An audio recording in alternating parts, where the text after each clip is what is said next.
शांति। ओम शांति। ओम शांति। 13-11-25 प्रातः मुरली। ओम शांति। ओम शांति। दादा मधुबन मिठे बच्चे मिठे बाबा तुम्हें माने दुख को सहन करिबारे बहुत समय नष्ट करिछ। एबे दुनिया बदलुछि।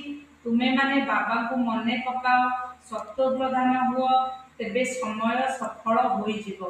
प्रश्न 21 जन्म पाई लटेरी प्राप्त करिबार पुरुषार्थ कौन? उत्तर जदि 21 जन्मर लटेरी नेबार अछि तेबे मोहजित हुओ। एकमात्र बाबा को ऊपर पूरा पूरा समर्पण हो जा। सर्वदा यही कथा स्मृति रे रहुचे। वर्तमान यही पुराना दुनिया बदलैबाकू जाउची। आमे नुआ दुनिया को जाउछु। एही पुराना दुनिया को देखुथिले मध्य देखिबार नाही।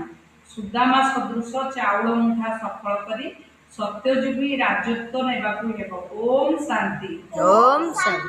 एक कथा तो पिला माने जानिछंती जे आत्मिक संतान मानकू आत्मिक बाबा आसी बुझाउछंती।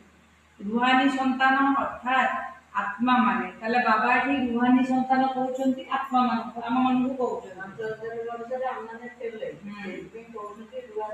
रुहानी संतान सी होउछंती रुहानी बाबा से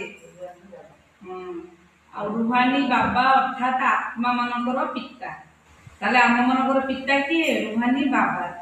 एहा को कुहा जे आत्मा एवं परमात्मा मिलन हैला। ताले आत्मा और परमात्मा मिलन का को जाछि ना बाबा आउ आमे सब आत्मा मानकर मिलन को कहउछि परमात्मा आत्मा परमात्मा मिलन। 100 वर्ष होई बाबा सहित मिलन करछि।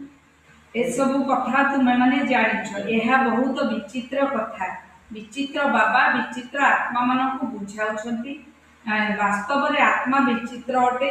एठा को आसी चित्रधारी अर्थात शरीरधारी हेउची। चित्र अर्थात शरीर द्वारा पाठ बजाउछंती। आत्मा तो समस्त भीतर अछि ना। जीवजंतु ठारे मध्य आत्मा रहिछि।